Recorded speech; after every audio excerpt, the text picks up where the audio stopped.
देखिए, हमारा जो सेशन चल रहा है वो धन के विषय में है कि धन जन्म पत्रिका के माध्यम से कैसे देखा जाता है। कल हम लोगों ने एक टेक्निक की बात की है। आज हम दूसरी टेक्निक की बात करेंगे। इस टेक्निक का नाम है इंदु लगन। इसे धन लगन भी कहा जाता है। कुंडली में हमारे 12 भाव होते हैं और 12 भाव में से कोई एक भाव ऐसा होता है जो कि हमें धन के विषय में बहुत डिटेल में समझाता है। इस धन लगन की इंपॉर्टेंस यही है कि केवल और केवल हमें ये धन के विषय में समझाता है। धन कब आएगा, यानी टाइमिंग्स, कितना आएगा, कितनी मात्रा में आएगा, कहां कहां से आएगा, और हम सभी के अपने जीवन में धन से रिलेटेड यही प्रश्न होते हैं कि धन जीवन में कब आएगा। अक्सर हमारे पास भी जब लोग आते हैं जो कुंडली दिखवाने के लिए, वो भी यही बात कर रहे होते हैं, जी बताइए पंडित जी धन कब आएगा, धन है नहीं हमारे पास, धन कब आएगा, कब नहीं आएगा। धन के प्रति जो एक सोच है, वो सोच से रिलेटेड जो जो प्रश्न आप सोच सकते हो, वो ये धन लगन आपको बताने में सक्षम है। कुंडली में हम इसको कैसे देखेंगे, तो इसका जो मूल आधार है वो चंद्रमा है, और चंद्रमा का एक नाम है इंदु, इसलिए इसे इंदु लगन भी कहते हैं। तो कई बुक्स में आपको इंदु लगन के नाम से मिलेगा। आप इसे धन लगन भी कह सकते हैं, बात एक ही है। इसको हमने कैसे देखना है, तो सभी लोग बड़े ध्यान से समझना। सिंपल टेक्निक है बट हाईली एक्यूरेट। वृद्ध प्राशर होरा शास्त्र में लिखी हुई टेक्निक, मतलब ये हमारे ऋषियों की देन है। और सही मायने में तो जिसे हम कहते हैं प्रमाणित सूत्र धन प्राप्त करने का, ज्योतिष में यही है। बाकी तो खोज होती रहती है, आपकी सबकी अपनी अपनी रिसर्च है। मैं भी कुछ अलग अलग कॉम्बिनेशंस बना बना करके आप लोगों को समझाता रहता हूं, बट ये ऋषियों की देन है। तो इंदु लगन निकालना हर ज्योतिष के विद्यार्थी को जरूर आना चाहिए। और उसके लिए जब आप सीख जाएं तो सबसे पहले अपना निकालें, दूसरे का ना निकालें। अक्सर लोग धन के मामले में बहुत झूठ बोलते हैं कि हमारे पास पैसे नहीं है। अच्छा, कई लोगों का ये दिमाग भी होता है, हमेशा हर आदमी गलत मंशा से नहीं बोल रहा होता झूठ। कई लोगों को लगता है कि अगर हम कह देंगे हमारे पास धन बहुत है तो नजर लग जाएगी। तो नजर ना लगे इसलिए वो हाँ भरने को तैयार ही नहीं होते कि उनके पास धन है। फिर हम उसे कहते हैं कि आप झूठ क्यों बोल रहे हो, तो कहते हैं हमें हमारी ही नजर लग जाती है। अगर हम खुद को भी कह दें कि हमारे पास पैसा बहुत अच्छा है तो हमें हमारी नजर लग जाती है। तो हमें हमारी नजर ना लगे इस चक्कर में भी हम नहीं बोलते। तो जो भी पूछता है हम कहते हैं भाई मामला गड़बड़ है, जबकि कुंडलियां बोल रही होती हैं चीख चीख करके कि ये बंदा पैसे वाला है। और मैंने अपनी लाइफ में कुछ लोग ऐसे भी देखे हैं जो गलत मानसिकता के चक्कर में कोई अभी क्वेश्चन ना लिखें। क्वेश्चन नीचे लिख दिया है कि एक्सप्लेन करें। ये 5 दिन का सेशन है, मात्र 111 रुपए, और वो भी हमारे एस्ट्रो पाठशाला के स्टूडेंट्स के बेनिफिट्स के लिए मैं ये कर रहा हूं। आप पॉइंट को समझिए, मैं पर्सनल प्रॉब्लम्स आपके नहीं यहाँ पे सेट करूंगा, और पर इतने कीमती सूत्र दूंगा जो कई हजारों नहीं लाखों रुपए के सूत्र हैं। उस पर फोकस कीजिए। क्लास शुरू हुई है, उसको आनंद लीजिए। कोई बात नहीं आएगी, अपन लास्ट में देखेंगे और सूत्र से संबंधित बात करेंगे। ये नहीं कि मेरा फलाना भाव में फलाना ग्रह फलानी जगह बैठा हुआ है, ये वो सब नहीं। क्योंकि काफी लोग हैं इस ग्रुप में, मैं अगर कोशिश करूंगा तो भी मैं इतने ज्यादा लोगों के क्वेश्चंस नहीं ले पाऊंगा, तो ये इम्पॉसिबल हो जाएगा। हाँ, सूत्र पे जरूर हम चर्चा करेंगे, अगर नहीं आएगा तो मैं दोबारा भी समझाऊंगा, उसमें आप चिंता। तो कुछ लोग गलत मानसिकता के चक्कर में भी झूठ बोलते हैं, और धन देखा जाता है चंद्रमा से। चंद्रमा मनसो जाए, चंद्र हमारे मन स्थिति को दिखाता है। ऐसे ही धन भी आपकी मन की स्थिति से ही आता है। ये बात जान के आपको बड़ी हैरानी होगी। इसीलिए जो ये हम बातें बोलते हैं कि हम गरीब हैं, हमारे पास पैसा नहीं है, फीस देने का पैसा नहीं है, गुरुजी हमें तो माफ कर दो, हमें तो फ्री में पढ़ा दो, और हम तो जीवन में कभी किसी से पैसे लेंगे ही नहीं, हम तो फ्री ऑफ कॉस्ट सेवा करेंगे। तरह तरह की बातें लोग बोलते रहते हैं। मैं कहता हूं, इससे मेरा या किसी के सामने भी आप बोलते हो, उसका कोई नुकसान नहीं है, आप स्वयं का नुकसान करते। आपके अपने विचार, क्या आपको ये आइडिया है कि आपके ब्रेन के पैटर्न्स डेवलप करता है? आपके दिमाग में आपके विचारों का जो पैटर्न बनता है, वही आपके फाइनेंस को डिसाइड कर रहा होता है। और आज का टॉपिक जो है वो बड़ा इंटरेस्टेड है। कुछ लोगों के जीवन में ये हिंदू लगन बहुत शानदार आता है, उसके बावजूद वो अपने जीवन में धन संबंधी कमियों को महसूस करते। धन का कमी होना बहुत इंपॉर्टेंट नहीं है, धन की कमी को बहुत ज्यादा महसूस करना ये बहुत इंपॉर्टेंट है। कुछ लोग लाखों रुपए महीने कमाने के बावजूद, लाखों रुपए महीने कमाने के बावजूद मानसिक रूप से सेटिस्फाइड नहीं होते अपने फाइनेंस को लेकर के। ये चीज बहुत गलत है। चंद्रमा आपको धन देने में सक्षम होता है, पर उसकी कुछ नियम और शर्तें हैं। अगर आप एटीट्यूड ऑफ ग्रेटिट्यूड नहीं जीवन में रखते, यानी जितना आपको धन मिला है उसके प्रति आपको कोई ग्रेटिट्यूड नहीं है, अपितु रोना रोते रहेंगे, तो 7 साल लगते हैं आपको फाइनेंशियली फंसने में। मैं आपको टाइम दे रहा हूं, 7 साल।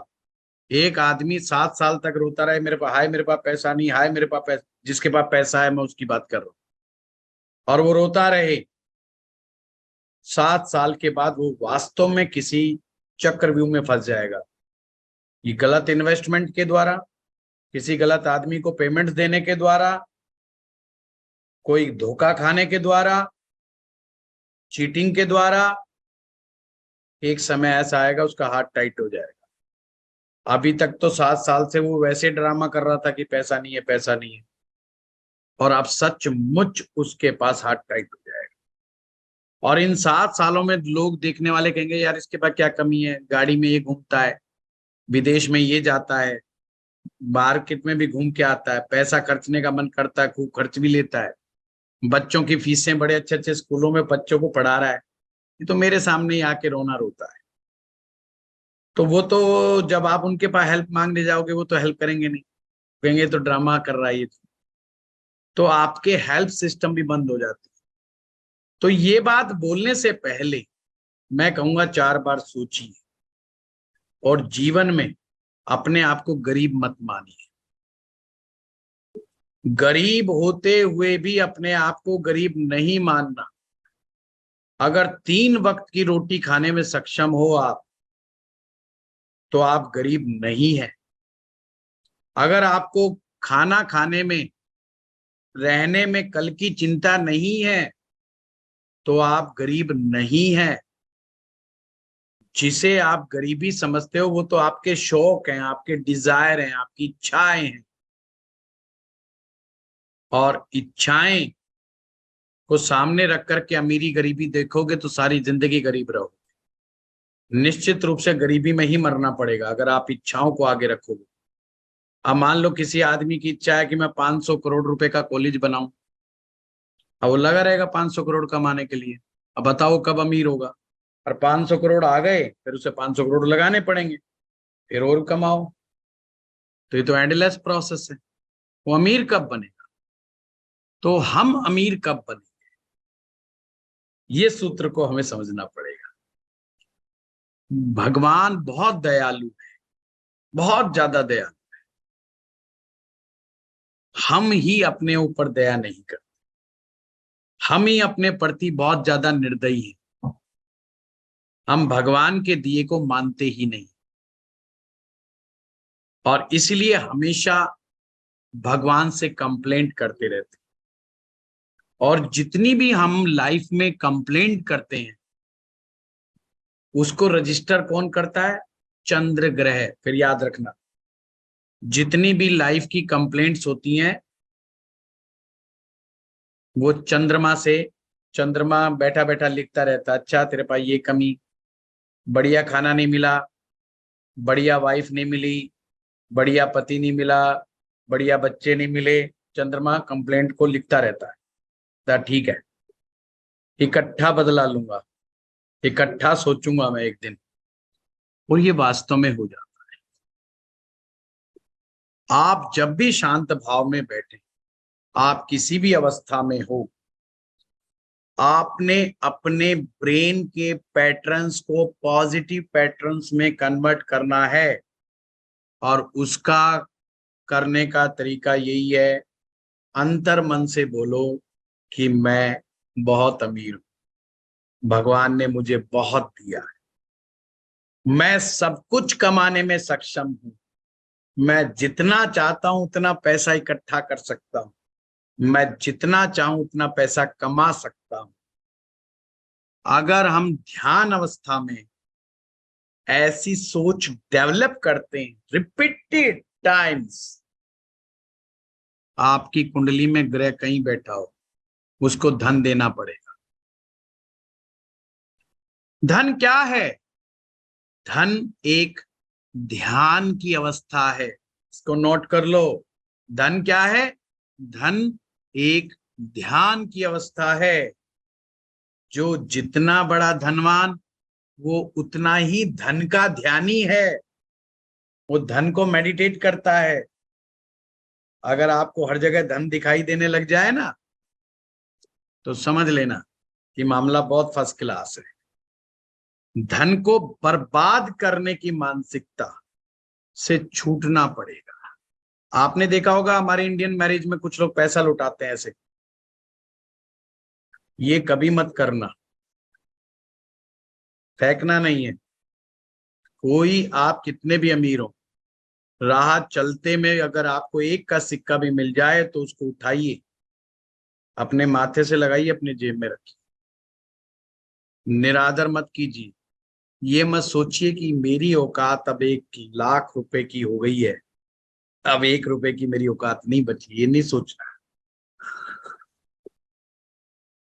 अर्थात जितना धन का रेस्पेक्ट करोगे आप, उतना धन आपके पास आए।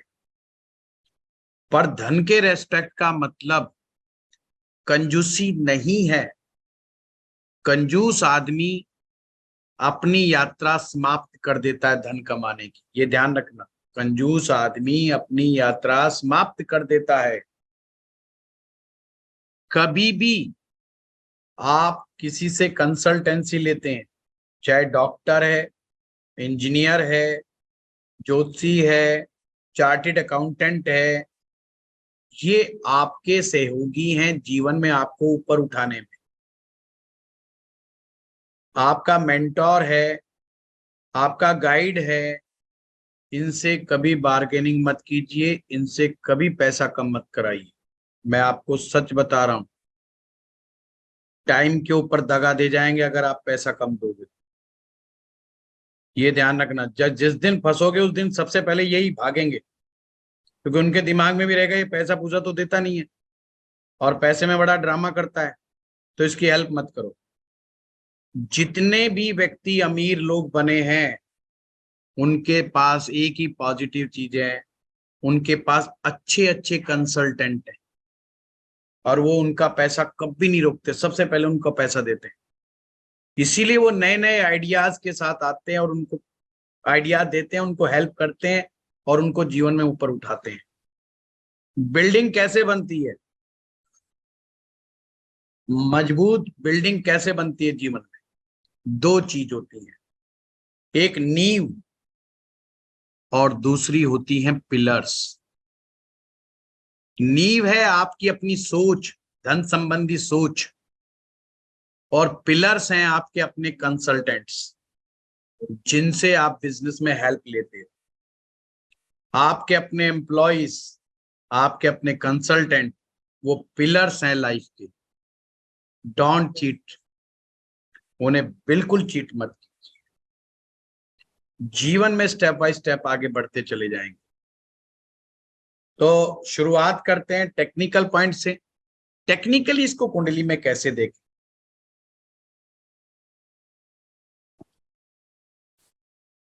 अपने इस इंदु लगन के सिस्टम में 7 ग्रह लिए जाए, 7 प्लैनेट्स। राहु केतु इंक्लूड नहीं है, और उसमें ये चंद्रमा मुख्य ग्रह है, इसीलिए इसका नाम इंदु लगन है। जैसे चंद्रमा की कलाएं होती हैं, तो आप इन्हें लिखना है कला।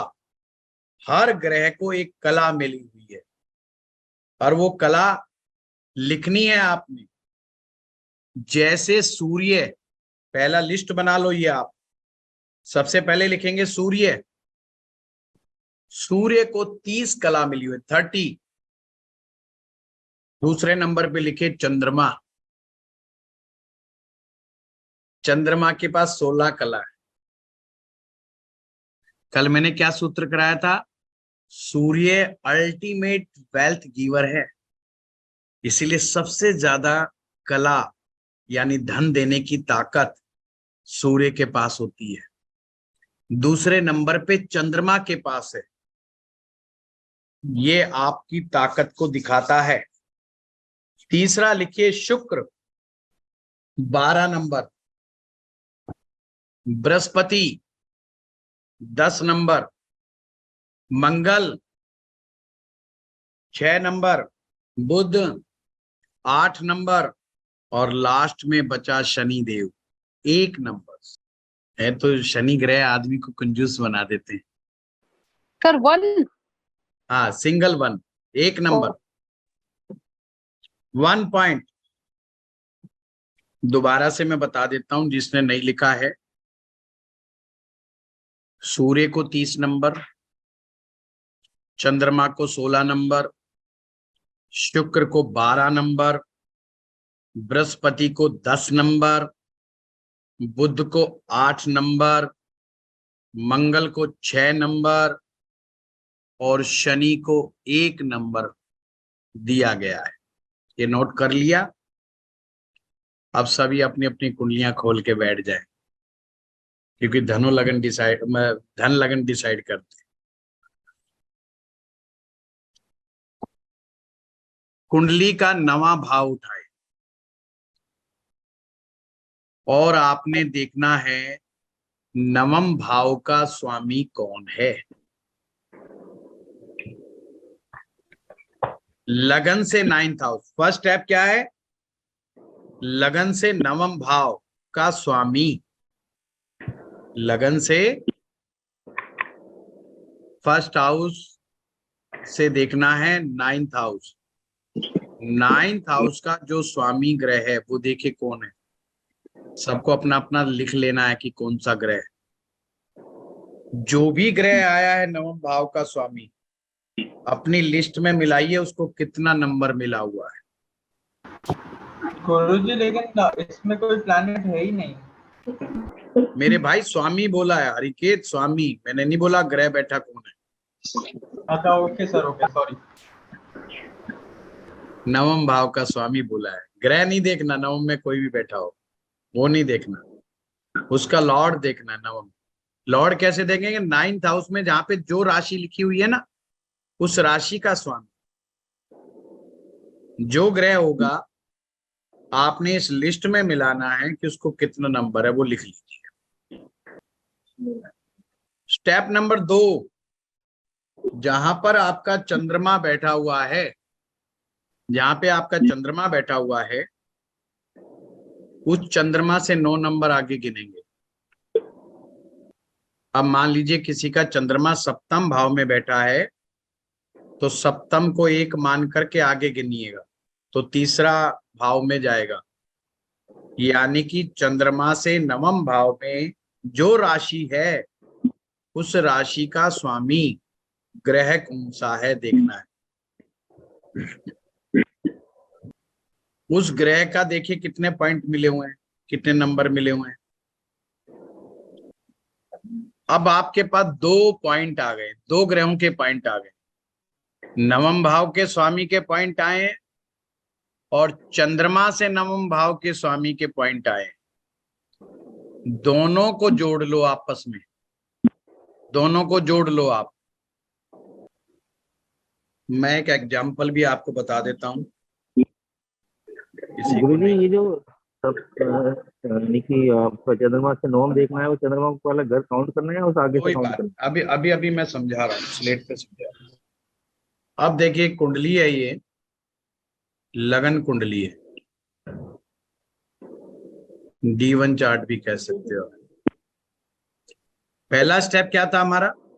फर्स्ट स्टेप था लगन से, यानी ये लगन है, लगन से नवम भाव।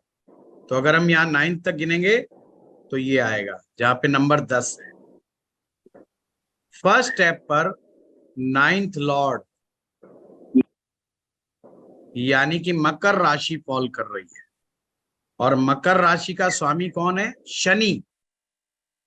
तो हम यहां लिखेंगे सैटर्न, और सैटर्न को कितने पॉइंट मिले हुए हैं? 1 नंबर मिला हुआ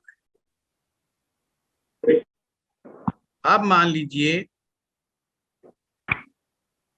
चंद्रमा उसका 10th भाव में बैठा हुआ है, स्टेप नंबर 2। तो हमने क्या करना है? चंद्रमा से 9 तक जाना है, 7, 8, 9, 6ठे भाव में तुला राशि फॉल कर रही है। यहाँ पे देखिए, ध्यान दीजिए, चंद्रमा से 9 यहां पर आ जाए तो इसका लॉर्ड कौन हुआ है? शुक्र, वीनस, और वीनस को बिंदु मिला है 12। अब यहां क्या करेंगे हम लोग? दोनों को जोड़ लेंगे, 1 को और 12 को। कितना आया? 13। ये पॉइंट समझ में आया कि नहीं आया? Yes sir. Yes sir. Yes sir. इसको 12 से ही डिवाइड करना है। तो 13 जो नंबर आया, इसको अगर हम 12 से भाग करेंगे तो शेषफल कितना आएगा? 1 आएगा। अब आपके पास भी कोई ना कोई संख्या आएगी, वो संख्या 12 से कम होनी चाहिए। Sir sorry, last point miss कर गया सर, सिर्फ लास्ट पॉइंट जरा प्लीज रिपीट कर दें। कोई बात नहीं, सबसे पहले आप निकालिए कि आपके पास क्या क्या शेषफल कितना आ रहा है। दोनों को जोड़ेंगे, जोड़ने के बाद जो संख्या आए उस संख्या को 12 से भाग कर दो और देखो शेषफल कितना आता है। सर एक चीज, जैसे एक ही भाव में दो प्लेनेट बैठे हैं तो दोनों की वो काउंटिंग लिखेंगे।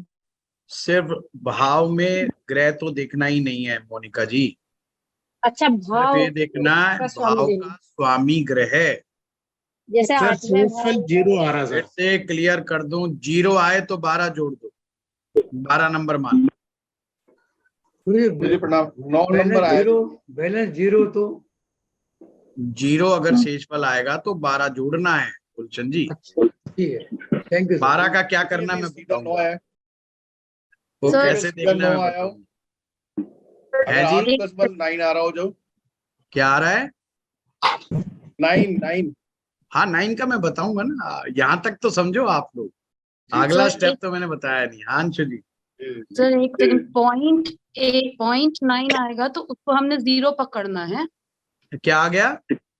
अगर 0.9 आया है, पॉइंट के पहले कुछ नहीं है, तो उसको हमने 0 पकड़ना है। सबसे पहले नवम भाव का स्वामी ग्रह देखना है, पहला हाँ स्टेप। सर, नहीं सुनिए सर मेरी वो बात, सुनिए मेरी बात। उसके हम्म, साथ जो नंबर है वो नंबर लिख लेना है।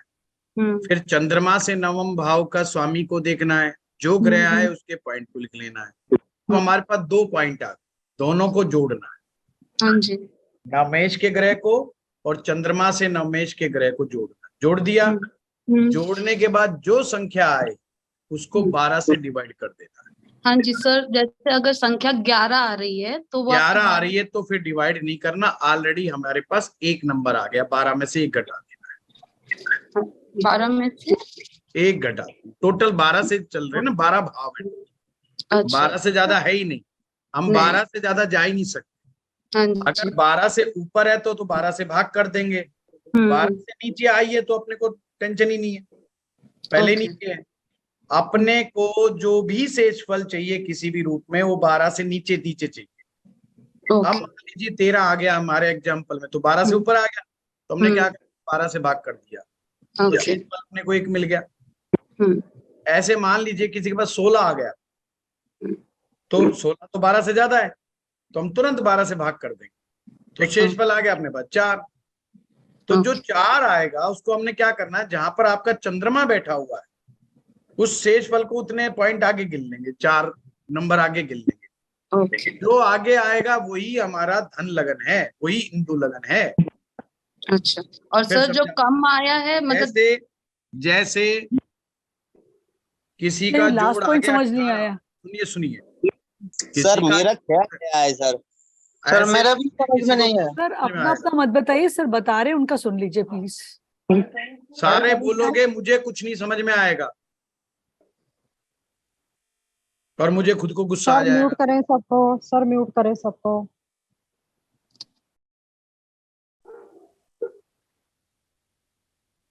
अगर किसी का जोड़ 18 आ गया तो 12 से ज्यादा हुआ, समझने की कोशिश करें, तो हमने 12 से भाग देना ही देना। 12 से भाग दिया, शेष आएगा 6। 6 नंबर जो आया है, अब हमने क्या करना है, जहां पर चंद्रमा आपकी कुंडली में बैठा है उससे 6 नंबर आगे चलना। मान लीजिए किसी का चंद्रमा सप्तम भाव में बैठा है और उसको शेषफल आया 6, तो हम क्या करेंगे, 6 नंबर आगे चलेंगे। 6 नंबर आगे चलेंगे तो 12वां भाव आएगा हमारे पास।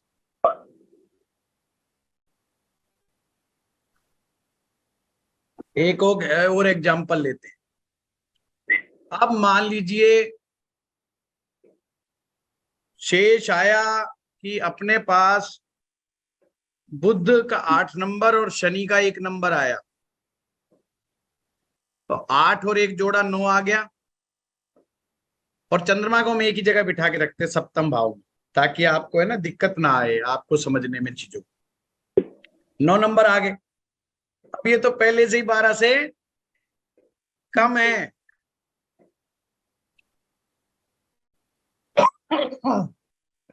जब हम 12 से ये कम है ऑलरेडी, तो हमें कुछ करने की जरूरत, कुछ आवश्यकता ही नहीं है। अपने को चंद्रमा से वहीं से 9 कदम आगे बढ़ जाना है। .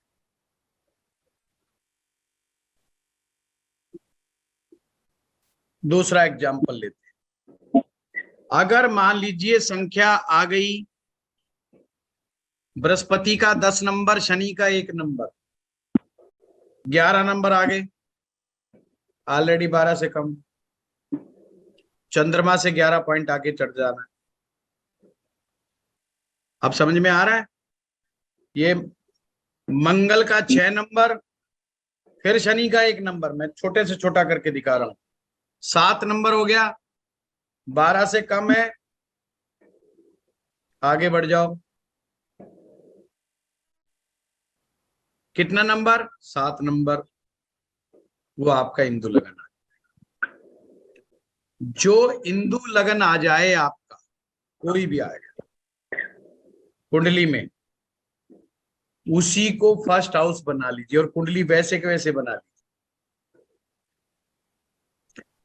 जैसे मैं कह रहा था कि सप्तम भाव में चंद्रमा है, चलो एक कुंडली बनाते हैं कि कैसे अपन ने चेंज करना है।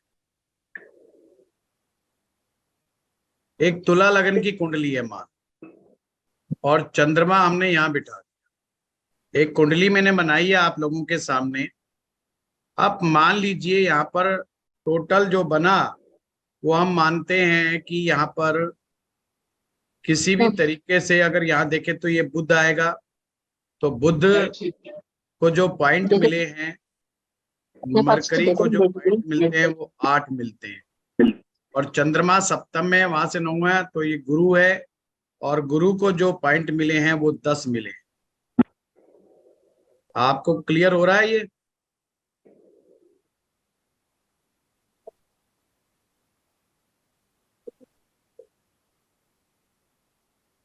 तो टोटल आ गया 18। अब 18 को 12 से डिवाइड करेंगे तो शेष 6 आएगा। इतना समझ आ गया? अब चंद्रमा से 6 पॉइंट आगे चलेंगे अपन, 1 2 3 4 5 6। तो आप देखेंगे कि जो है ये कन्या जो राशि है, ये हमारा इंदु लगन बन जाएगा। अब क्या करेंगे, एक कुंडली और बनाओ, और कुंडली बनेगी इंदु लगन की कुंडली। और जब वो इंदु लगन की कुंडली बनेगी, वो कैसे बनेगी? वो इस कन्या को फर्स्ट हाउस बना करके बनेगी।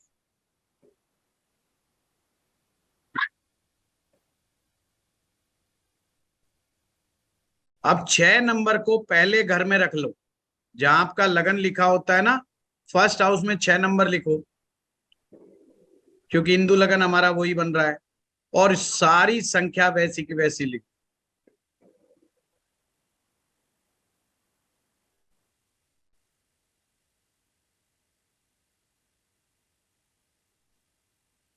और हर सर ये ग्रह मिथुन राशि बनेगी ना सर? है जी, मिथुन राशि बनेगी ना? 6 आ रहा है, शेषफल तो मिथुन राशि बनेगी ना? 6 आ रहा है तो 6 गिनो तो सही, कन्या नहीं आएगा। अच्छा, शेषफल अगर 6 है तो सर, शेषफल है तो चंद्रमा से 6वां गिनेंगे ना सर? हाँ तो 6 गिनो, चंद्रमा तो मेष राशि में बैठा है ना। देखो एग्जाम्पल देखो, ये 4 5 6। सर ये 18 माइनस 12 किया है, 18 डिवाइडेड बाय 12 नहीं करना था क्या? 12 डिवाइड करेंगे, करना डिवाइड नहीं करना, भाग देना है, भाग हिंदी में बता रहा हूँ। Sorry sir sorry actually sir क्या, जैसे शेषफल 6 आया तो मैंने चंद्रमा से 6वां गिना सर। हाँ तो चंद्रमा से 6 गिनो तो कन्या ही तो आएगा। हाँ ठीक है, चंद्रमा तो मेष राशि में है। Sir you are right. Sir अगर उस भाव में ग्रह बैठा हो, कोई ग्रह बैठे का कोई जिक्र नहीं है, जो जहाँ ग्रह बैठा उसको बैठा रहने दो। सर अगर 0 आ रहा है, उसको काउंट नहीं करना। कुमुजी 0 आ रहा है तो 12 जोड़ना है, और फिर चंद्रमा से 12 तक आके गिनना है, यानी चंद्रमा जहाँ बैठा उससे एक भाव पीछे आ जाएगा। Thank you sir. सर ग्रह को अकाउंट नहीं करना। अजी अभी नहीं करना, मान जाओ मेरी बात, है ना। मैं अभी बता, ठीक है सर, ठीक है। अभी लगन तो निकाल लो, इंदु लगन तो निकाल लो, वहां तक तो पहुंचो। नहीं, इंदु लगन से पहले जब अकाउंट करते हैं तो अगर उस घर में बैठा हो कोई ग्रह, जो ग्रह जहां बैठा उसको उसी राशि में बैठा रहने, उसको अकाउंट नहीं करना। देखो जैसे मैं लिख रहा हूं, जो ग्रह जिस राशि में है मैं कोई चेंज नहीं कर रहा हूं, जो ग्रह जिस राशि में बैठा था मैं उसको उसी राशि में बिठा रहा हूं। ये कुंडली निकल करके आ रही है। अब ये जो कन्या लगन की कुंडली जो बनाई है, ये ही बताएगी आपके जीवन में धन कितना आएगा। सभी लोग अपना अपना लगन, हिंदू लगन निकाल लीजिए। फिर से बोल रहा हूं, कोई ग्रह किसी राशि में बैठा है उसकी तरफ ध्यान नहीं देना है। जो ग्रह जिस राशि में बैठा है उसको वहीं बैठा रहने दो, उसके साथ छेड़छाड़ नहीं करनी है। निकाल लीजिए सभी लोग अपना अपना, ताकि हम आगे बढ़े।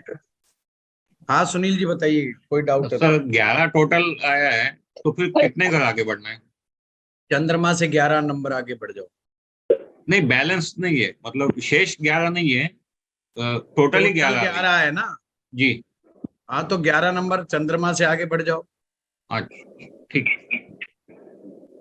सर अगर दोनों बातें जुपिटर ही हो तो 20 हो जाएंगे मार्क्स? है जी, दोनों टाइम जुपिटर ही आए, एरीज लगन में और मून भी एरीज में ही हो। कोई बात नहीं, जुपिटर में 10 और 10 जोड़ लो, 20 आ जाएगा। 20 आ जाएगा। 12 से भाग करोगे 8 शेष आएगा। चंद्रमा से 8 नंबर आगे बढ़ जाओ। ठीक है सर, स्कॉर्पियो बन गया। गुरुजी, जो भी बन। Thank you sir, thank. गुरुजी मेरा जो है जी, पहले स्टेप में 12 नंबर आया शुक्र का, दूसरे स्टेप में 12 नंबर आया शुक्र का, तो हो गए 24।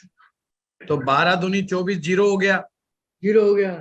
हाँ तो 0 हो गया, तो 12 नंबर आगे आप बढ़ जाना है चंद्रमा से। चंद्रमा से 12 नंबर आगे बढ़ रहा है। चंद्रमा से 12 नंबर गिरना बढ़ने का मतलब ये है कि चंद्रमा जहां बैठा है उससे एक भाव पहले। Thank you sir, thank you, thanks a lot. Sir अगर किसी हिंदू लगन ही फर्स्ट हाउस आ रहा है तो उसकी कुंडली एज इट इज ही रहेगी? हाँ फर्स्ट हाउस आ जाए तो बहुत बढ़िया, वैसी की वैसी रहेगी। थैंक यू सर यदि वृष लग्न की कुंडली है और 10वें में और 9वें में 3 है, 9वें में 3 है तो उसका स्वामी बुध हो गया। बुध के जो नंबर है 8 है।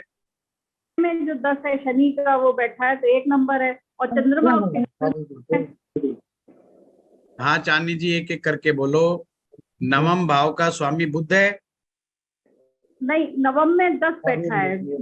10 बैठा तो शनि हो गया ना, अभी तो एग्जाम्पल कराया तो 1 नंबर आएगा। और चंद्रमा बैठा है उसका लगन में ही, तो भी नवम में। तो लगन, हाँ तो भी लगन में वही आएगा। नवम को ही देखना पड़ेगा। 1 और 1 2 हो गया। अब चंद्रमा जहाँ बैठा है उससे 2 घर आगे चलो। अच्छा तो 4 आ गया, वो मंगल मतलब वो कर्क लग्न हो गया, कर्क की बना दे। हाँ कर्क की। ठीक, ओके थैंक। नितिन लिख रहे हैं सूर्य 30 और चंद्रमा 16 तो 46 हो गया। अब 46 को 12 से भाग करो, 12 24 12 36, 12 चौक 48, 48 तो नहीं जाएगा तो 36 आएगा। तो 46 में 36 घटाओगे तो शेषफल 10 आ जाएगा। तो चंद्रमा जहां पर बैठा है उससे 10 पॉइंट आगे चलो।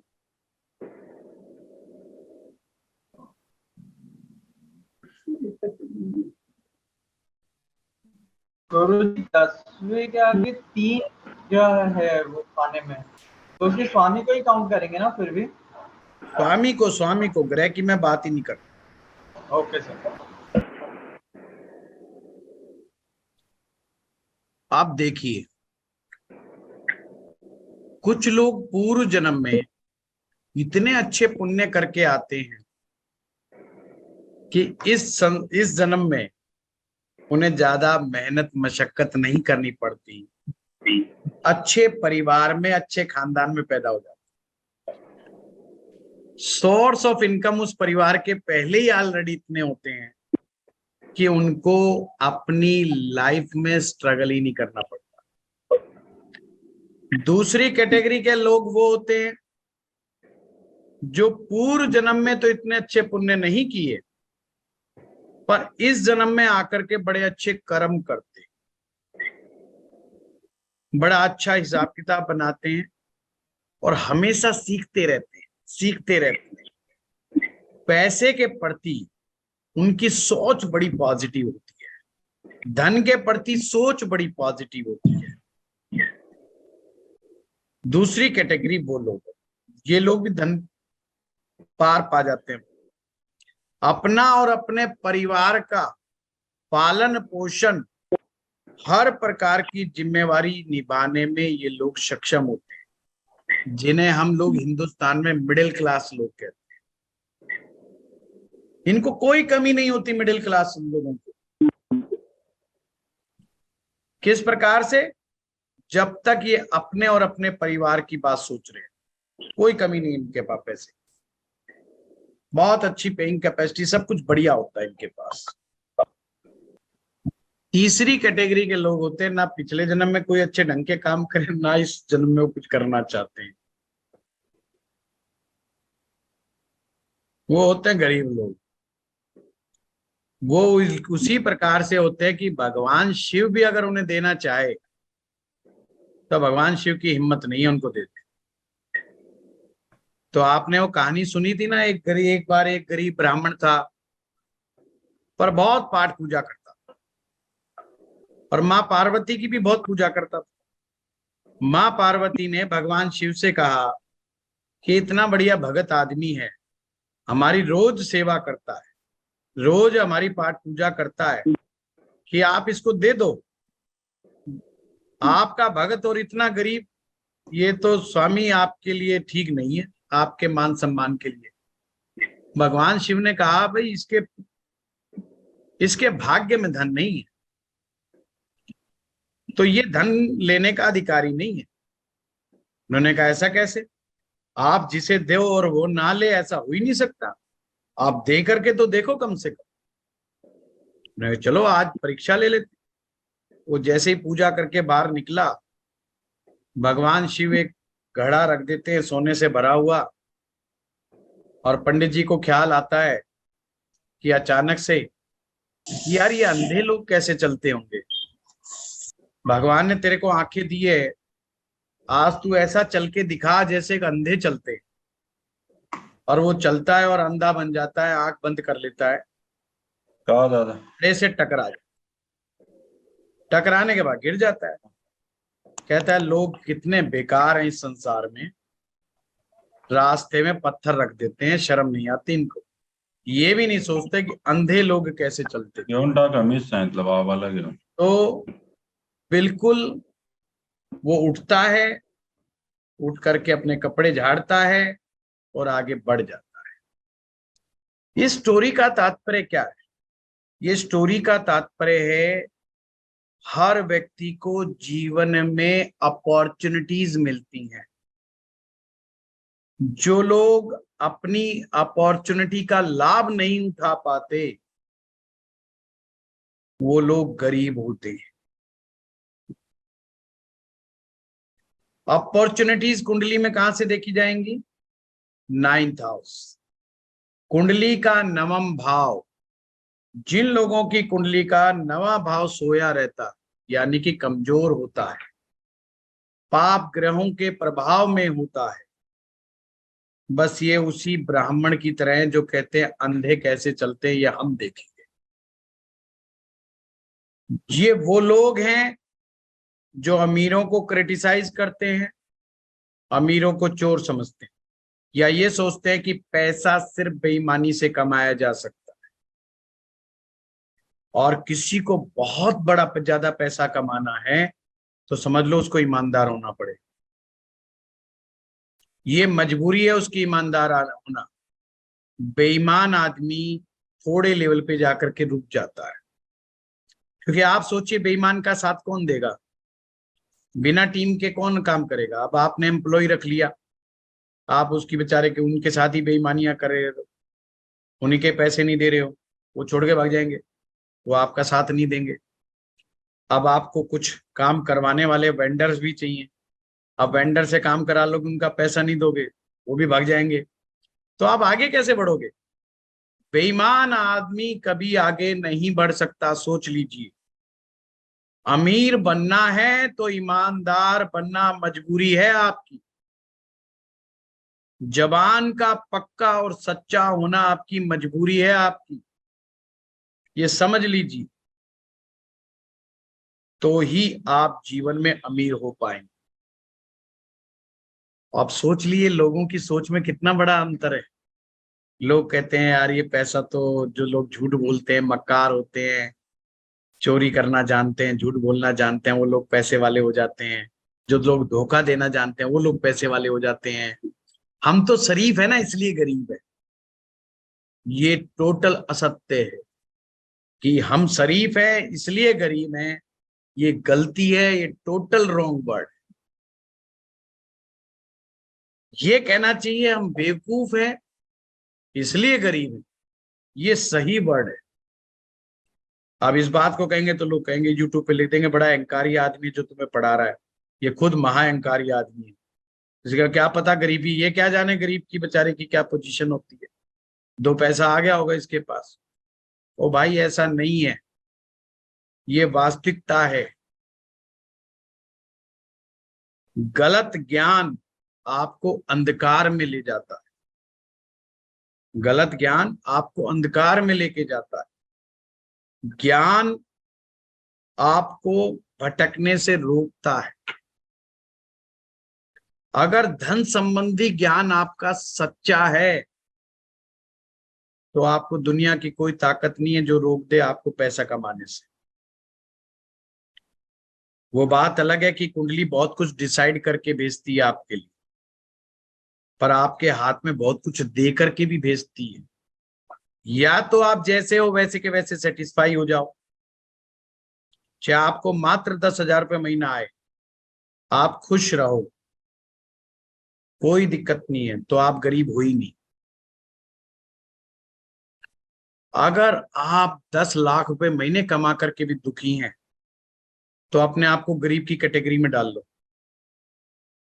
इस कुछ ना कुछ मानसिक समस्या आपके साथ जरूर है, ये समझ लो। भगवान ने पैसा दिया है फिर भी दुखी हो, मानसिक समस्या है इसलिए दुखी हो। धन संबंधी कंसेप्ट आपका क्लियर नहीं है। जैसे जैसे आप जीवन में ऊपर बढ़ो, ध्यान रहे आपके साथ वाले लोग, उनको आप पैसा बांटते चलो। जो लोग आपके साथ खड़े हुए हैं, अगर उनको आप पैसा नहीं बांटोगे, आप खत्म हो जाओ या आपकी यात्रा रुक जाएगी। ये मैं ज्योतिष के सूत्र बता रहा हूं, ये मैं आपको समझा रहा हूं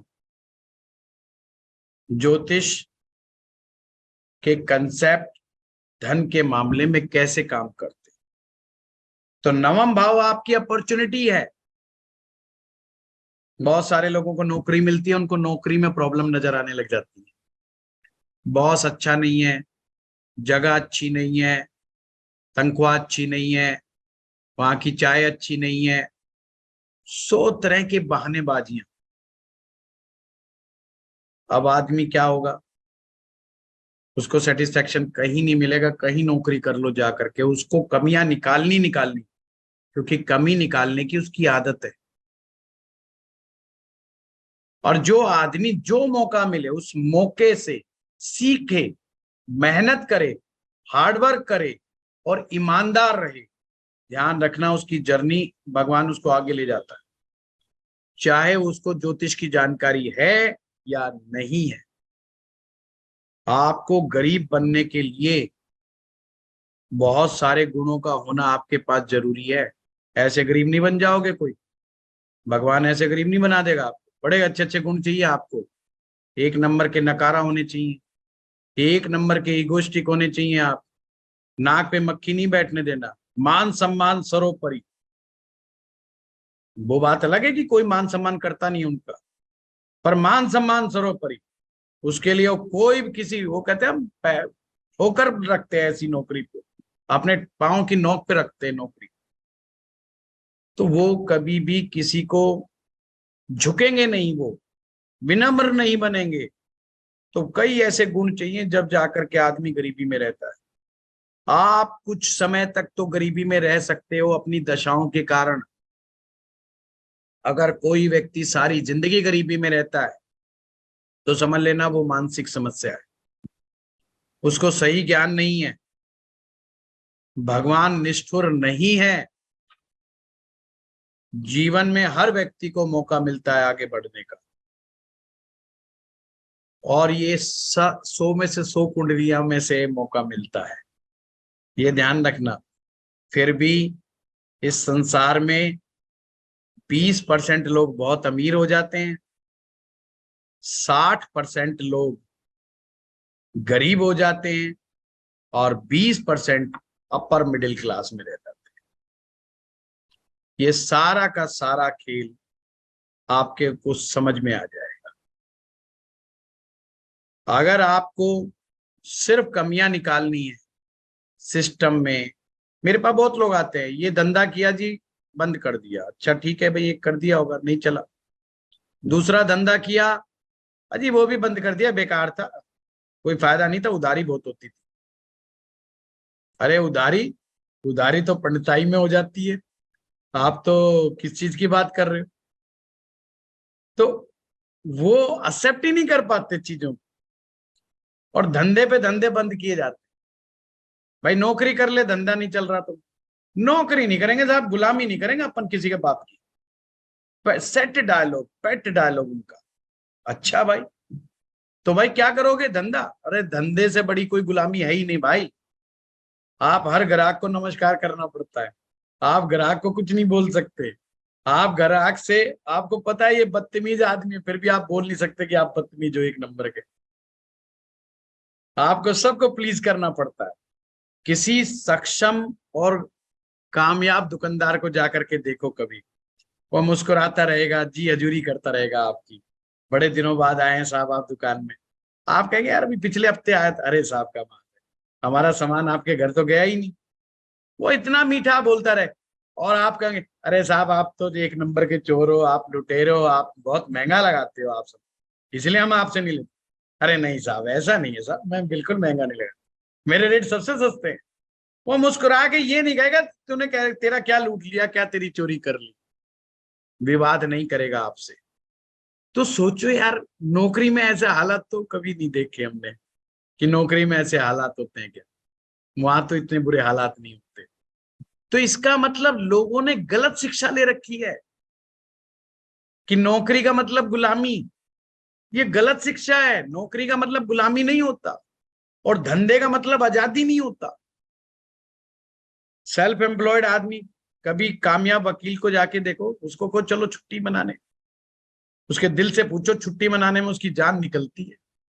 और रोज का कैलकुलेट करता है, यार मैं 20,000 रुपये डेली कमाता हूँ, इतना केस मेरे पास रोज आता है, अगर मैं 3 दिन चला गया 60,000 रुपये। अब बीवी कह रही है 10,000 रुपये का खर्चा है, वो कह रहा है 10,000 रुपये ले जा, पर अकेली चली जा, बच्चों को ले जा, मुझे मजा। क्योंकि वो 10,000 नहीं, उसके दिमाग में तो 60,000 घूम रहा है 3 दिन का, कि अरे मामला 10,000 का नहीं तो 60,000 का है। अब इसको कैसे समझाऊं? उसको कह चल पिकनिक मनाने, छुट्टी वाला कह देगा बाबूजी नहीं आ रहा मैं तो। बॉस क्या करेगा आपका? कुछ नहीं करेगा। अच्छा भाई मत, ज्यादा उस दिन तनख्वाह कट जाएगी, उसकी तनख्वाह ही कटी। और सेल्फ एम्प्लॉयड आदमी बाहर जाके देखे 8-10 दिन, उसका एक टूर 10,000 रुपए का टूर भी 10,000 रुपए का नहीं होता जनाब। अगर वो 10,000 रुपए रोज कमाता है तो 10 दिन बाहर रह गया तो लाख रुपए एकदम लॉस, सीधा लॉस होता है, डायरेक्ट लॉस होता है। अब ये कंसेप्ट हमारे समाज में बताए नहीं जाते, इसलिए लोग, हमारे युवा लोग बड़े बेचारे अंधकार वाली स्थिति में। मेरे पास कल ही एक लड़का आया, यही पेट डायलॉग कि साहब अपन नौकरी तो नहीं करेंगे, किसी की गुलामी नहीं करेंगे। भाई राजा तो तू है नहीं, जो मर्जी कर, धंधा करना तो सबसे बड़ी गुलामी करनी पड़ेगी तेरे को। धंधा करने वाला व्यक्ति अपने एम्प्लॉय की भी गुलामी करता है और अपने ग्राहक की भी गुलामी करता है। इससे बड़ा गुलाम क्या होगा? पर कंसेप्ट क्लियर नहीं है, इसलिए लोग गलत चक्रों में पड़ जाते हैं। वेल्थ एस्ट्रोलॉजी सीखने का मतलब ये है कि आपके धन संबंधी कंसेप्ट क्लियर होने चाहिए।